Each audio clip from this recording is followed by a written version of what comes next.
Hey, and welcome back to Animation Study Group, the series where I, a complete beginner in animation, encourage you to follow along as we work our way through this, the Animator Survival Kit by Richard Williams. This is episode 8, and today we're going to be taking a look at X sheets, or exposure sheets. So let's get right into some notes. Before we take a look at an actual X sheet, let's talk about why X sheets.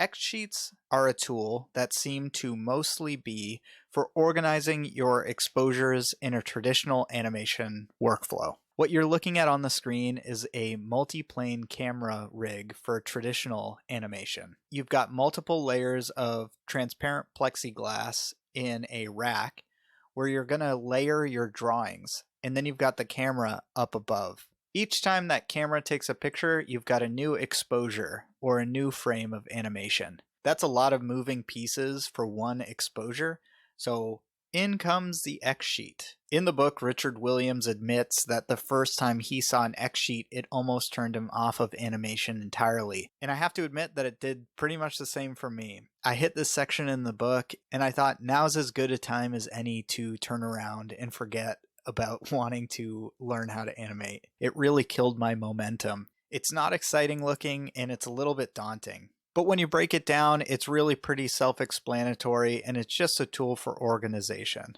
So up top, we're going to note the specifics about the project we're working on. In this case, we're talking production, sequence, scene, and which X sheet number this is. Our first column is our action column.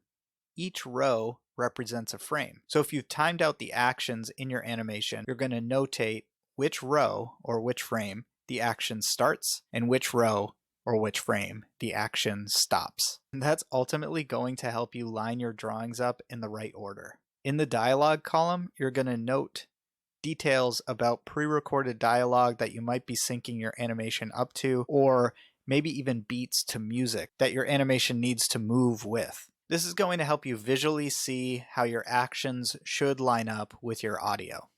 Up next, you've got columns 1 through 5. These are your drawing layers. If you think back to that image of the multi-plane camera rig, each one of those plexiglass layers represents one of these columns. The higher the number, the closer you're going to be to the camera. So your highest layer is going to be your foreground, and separated from 1 through 5 is your lowest layer, your background. This last column, camera instructions. Again, everything on the X sheet is pretty self-explanatory.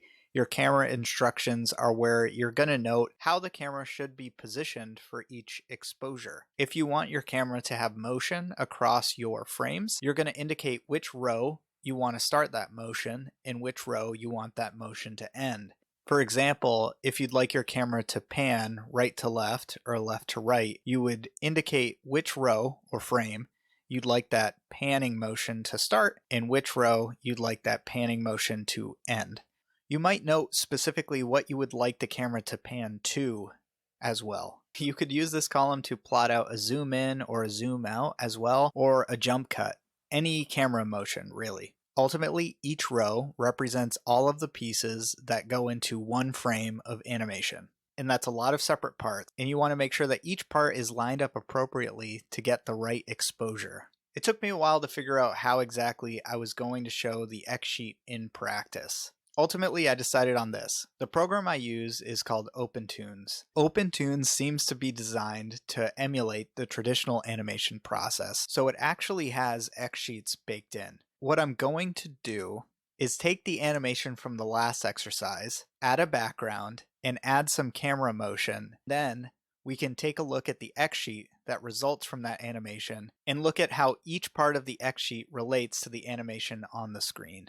So I'm going to jump over to some sped up animation footage where I'm drawing my background, I'm adding some color, and giving my camera some motion. And then I'll let that animation loop and we'll take a look at the X sheet. Let's get into it.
And we're back. So what you're looking at on the screen is the X sheet from the animation we've been working on. This is a little bit backwards from what the X sheet should be used for. We're looking at the X sheet that resulted from a sort of haphazard animation process, when in reality, you want to use the X sheet as a planning tool at the start of your animation. So the X sheet that opentoonz gives you is a little more basic than the traditional paper X sheet we were looking at before. We don't have that column for dialogue, and there isn't a delineation between your layer columns and your background layer. You'll also notice that the camera is on the left-hand side of this X sheet.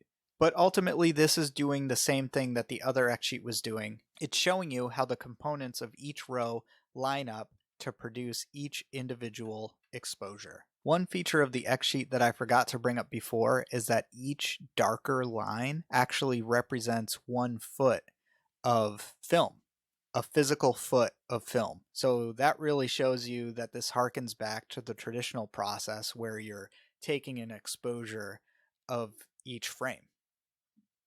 And that feature even carries through to this digital recreation of an X sheet in opentoonz. Let's talk a little bit about the numbers on the screen and what they mean. In each of our columns, you can see our drawings numbered. So in this case, you've got drawing 1 in column 7. That's going to continue for 1, 2, 3 frames. And then you've got drawing 2. That will continue for 3 frames. Because I animated this on 3s, that's going to go on and go on and go on until we reach the part where the character is actually drawing on the whiteboard. That section of the animation I did on 2s. So you see drawing 41 continues for 2 frames, 42 for 2 frames, etc. until the end of the animation. In column 9, you have the character's color, and that was done straight ahead in this last sequence. So each one of these is an individual drawing.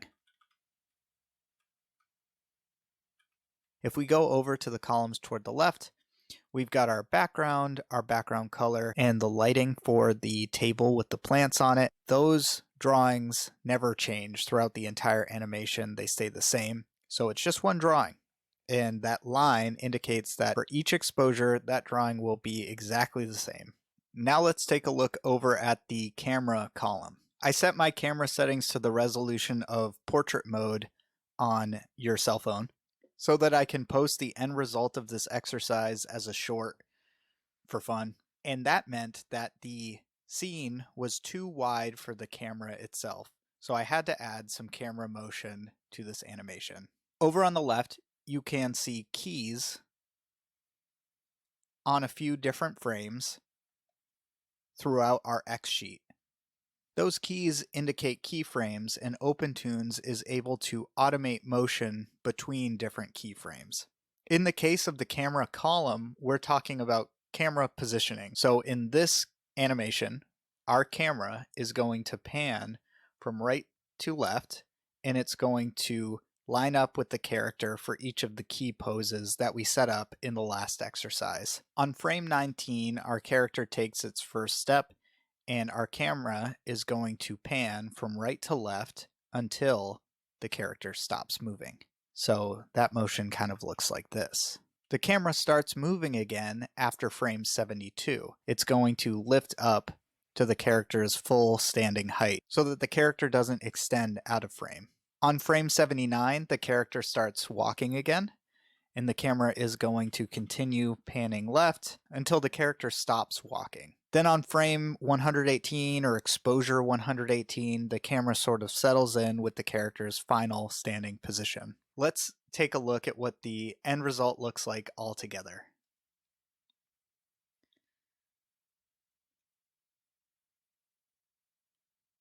So we've got all these individual parts lining up to give us all of these individual exposures that ultimately add up to this final animation. In this exercise, I didn't really use the X sheet the way that you're supposed to. Like I said, it is really a traditional animation tool, and opentoonz produces an X sheet automatically based on what you're animating. In the future, I might use the X sheet, or at least principles from the X sheet, to help me plan animations from the start. I think it's going to be a useful tool to have in my back pocket, but there are also elements of it that are kind of not applicable to what I'm doing with computer animation, like length of film. The dark lines on the X sheet are never going to really be super relevant for me, but I can appreciate the use that they had in traditional animation. I hope that this video kind of helped dispel the X sheet for you. Pushing through this section of the book felt like a hurdle that was a little bit difficult for me to get over. Just like the rest of these exercises, I feel like I gained a little bit more animation knowledge, and I'm making progress toward teaching myself how to animate, which is really cool. That's going to just about do it for this episode of Animation Study Group. Thank you for tuning in and sticking around. And if you're teaching yourself how to animate as well, feel free to drop a link below to whatever you're working on. I'd love to take a look and see how other people are progressing, how other people are teaching themselves, and maybe other resources that might be out there for someone who's trying to learn. Stay tuned for the next exercise. I think I'm settling into a once every other week posting. We'll see if that changes in the future, but right now that feels pretty sustainable. So until next time, take care.